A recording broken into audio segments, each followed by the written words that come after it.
This is United for Biodiversity, the Alliance podcast, a platform that unites global voices in a call to action to protect our planet's rich biodiversity. Join us for critical insights and let's stand united for biodiversity. Welcome to another episode of United for Biodiversity, the Alliance podcast. I am your host, Kiana Wilberg. Over the past few weeks, we have placed the spotlight on the importance of data to the conversation of protecting biodiversity. We've placed the spotlight on the importance of collaboration. And today, we turn the discussion to the role of international organizations. And to help us with this discussion today is UNDP Representative for Guyana and Suriname, Ms. Kathy Thompson. Ms. Thompson, welcome to our podcast. Thank you. I'm so glad to be here, Kiana. So I know our audience would love to hear from you, so I'll jump straight into our questions. Now, biodiversity is often described as the very fabric of our planet's health, and it continues to face a number of challenges. But what, in your perspective, are some of the pressing issues facing biodiversity globally, and how is the UNDP helping to make a difference? Thanks. You know, biodiversity, it's the foundation of everything that we do and who we are. Food systems, our cultural identity, water security, climate security, all of these components integrated into one another. And despite the importance of it, obviously we're facing this global crisis. Yes. And we're here to discuss also how to address that crisis. So what are the main causes? So there's several different types of challenge that we're facing, from habitat destruction, which obviously relates to issues like deforestation or land use change, and also climate change. Of course, I'm sure you're very familiar with the impact of that. That's a second component which affects ecosystems. In addition, we have pollution, chemicals, waste runoff. It affects biodiversity. Overexploitation of natural resources can also have a strong impact, as well as invasive species. Invasive species can obviously displace indigenous flora and fauna and have a negative effect. So the United Nations Development Programme, with whom I work, and I'm so happy to be here in Guyana. I've only been here a couple of weeks, so I'm just very excited to be here and explore the biodiversity. We in UNDP, what we try to do is develop comprehensive country-led frameworks. And these comprehensive frameworks should really integrate all aspects of addressing the needs of biodiversity. And what we do is we are over the globe, we're supporting around 140 countries in implementing the Kunming Montreal Global Biodiversity Framework. And this is a global agreement. It's a compact where countries have come together, around 196 countries to be exact. And that what they've agreed to do is to halt and reverse biodiversity decline. And their aim is to do this by 2030. So this is what we are doing, and we're doing this through addressing, helping countries to implement their commitments. There's an acronym that's commonly used. It's MBSAPs. What that means is National Biodiversity Strategies and Action Plans. And MBSAPs is something you're going to hear about a lot in this universe, and we help to support those processes, including here in Guyana. We also look at mobilizing finance to address biodiversity needs. That's got a nice acronym, BioFin. That's another piece of work we do, as well as promoting nature-based solutions. So really projects that are designed to work in the interest of biodiversity, address climate change, and support people. So several different components. The last one, though, I think is really important, which is around inclusion and bringing together different communities, indigenous peoples, peoples with disabilities, youth, women into the conversation, and using their experience as stewards to really improve our programming in a feedback loop that's very positive. So we think of this as being nature positive approaches, like net positive rather than net nature negative. So we like to think of this as a sort of a way in which we're thinking about biodiversity, which is also balance with economic growth, but allowing for both at the same time. The point you made about the work the UNDP is doing with over 140 countries, That's right. that is astounding. But can you tell us a bit about some of the notable projects that exemplify the critical role institutions can play in the fight to protect biodiversity? Yeah, that's a really good question. As the United Nations Development Program, we're present in almost all developing countries, and we work on these areas. And I've highlighted what some of the issues that's motivating us in this area. So what we focus on is supporting governments, and governments made up of institutions, people, civil servants, public servants, obviously, budgets, policies, laws, these capacities that really collectively are what make our institutions function. So what we do is we work with all of those components to protect biodiversity whilst advancing sustainable development.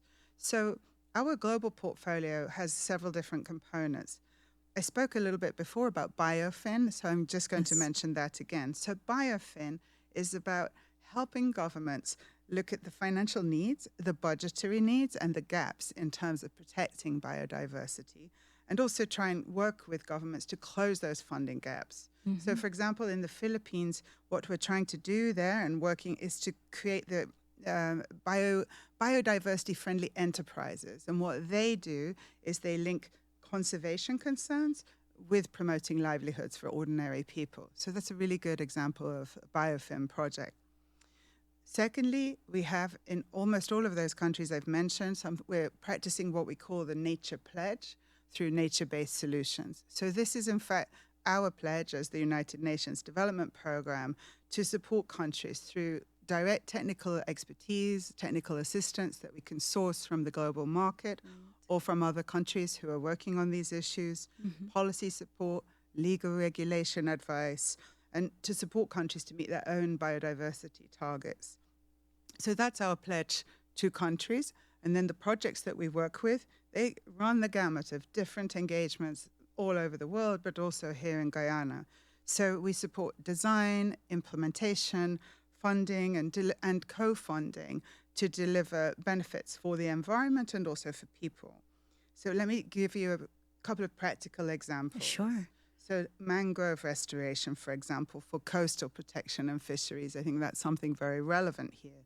Watershed management for water security, and also to support disaster risk reduction. So that's really trying to reduce harm when a natural disaster hits, to make sure that the environment is resilient and protects people. So these are the types of things we do in terms of what we call nature-based solutions. So this is a global commitment that we have as UNDP. And then I want to come back to that acronym MBSAPS. Mm-hmm. So the MBSAPS for us, it's a partnership with government. It's really about us working with governments to accelerate protection of biodiversity. So we support countries to develop their action plan, to put their thinking caps on and to really focus on the action plan and the content of that action plan as specific for their individual country. And then we also put our more practical boots on and we help governments to implement those strategies. So actually, in terms of updating the MBSAP, that's something we're doing with the government of Guyana right now. And what's important about this is the spirit of partnership, because we do this with the United Nations Environment Program, a very important part of the United Nations system, as well as the Convention on Biological Diversity Secretariat. So there's three of us in this partnership, and I think that's critically important. We can talk a bit more about partnership later on. Thank you, Ms. Thompson. But my interest, though, is in understanding, because that is really some extensive work that the UNDP is involved in. But what, in your opinion, are some of the key ingredients for successful biodiversity conservation programs, especially in developing countries? So thanks for that question. Yes, in terms of breaking it down, like what works, like what are the components we need to see in every country that we're working with? Yes. Well, we have a few lessons learned. I think Guyana is ahead of the curve in many respects, but let me share those with you. So importantly, obviously, biodiversity conservation is about more than just protecting one species or a single species protection. Great. It's really about an integrated approach. It's really about thinking about addressing the challenges of biodiversity degradation in a very integrated way. Let me go through the components we think are critical. Firstly, national ownership. Country-specific approaches that really work for that environment, that are not cookie cutter, that are not just being borrowed automatically from another setting, but really work for that country and its ecosystem. So in Guyana, obviously, you have the low carbon development strategy, which is a very specific strategy to Guyana, which is an incredibly positive example to the rest of the world. And the political commitment that goes alongside that is obviously very important. For us in UNDP, these national approaches, national development approaches, which are context-specific, are critically important ingredient for success. I think I mentioned before also inclusion. So inclusion is a second really important component.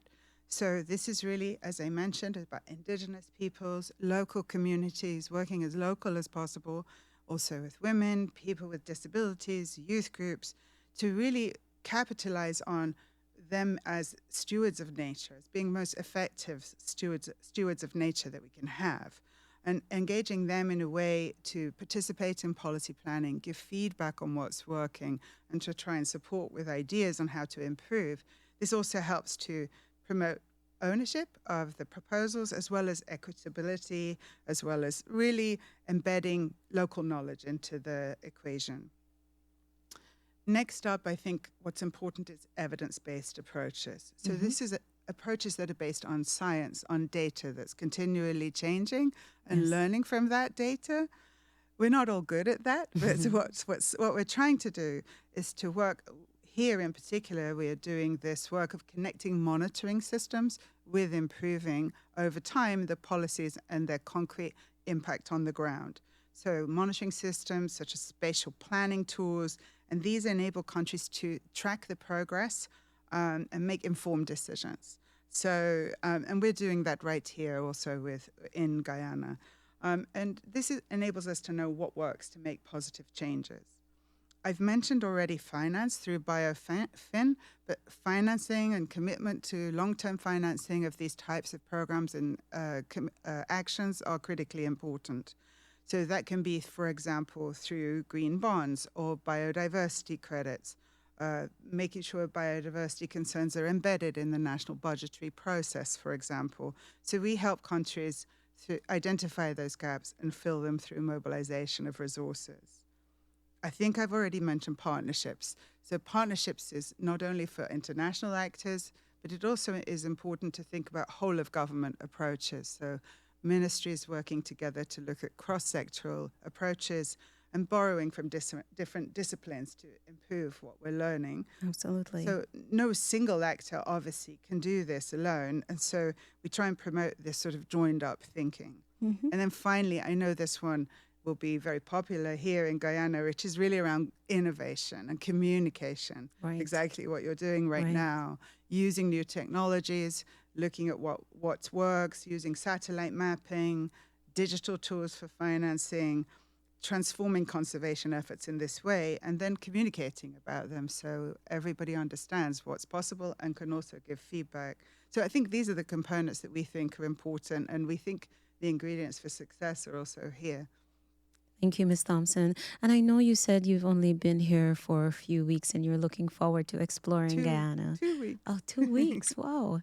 Now, I want to get from you your thoughts thus far on Guyana's progress in its green leadership and this new role that it's seeking to take on a global stage, and that is the fight to protect biodiversity and bring together like-minded nations, stakeholders, etc.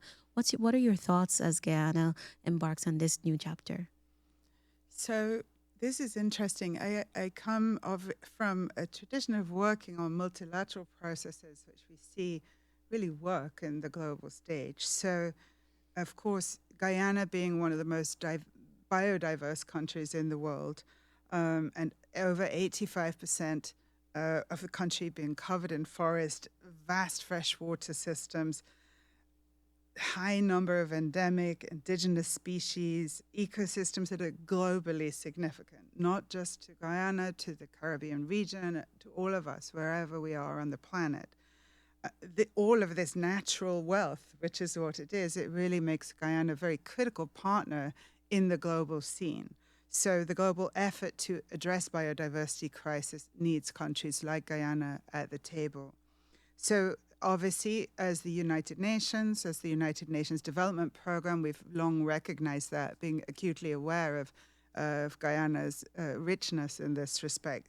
So we're happy to be here because we want to obviously work on these issues in partnership with national colleagues. And so using, for example, the low carbon development strategy as an example of something very positive that is contributing to the global stage, I really think that this is a strong example of how biodiversity can be embedded into national development planning.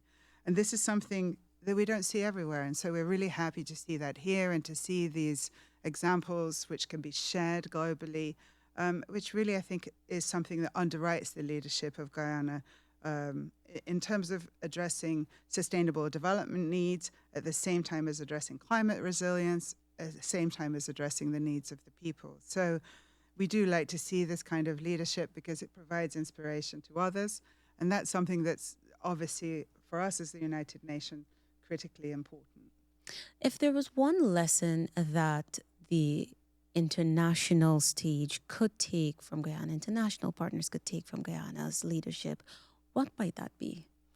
So I think, as I said, I haven't been here too long, but I have a very strong team, and I've been listening really hard since I arrived.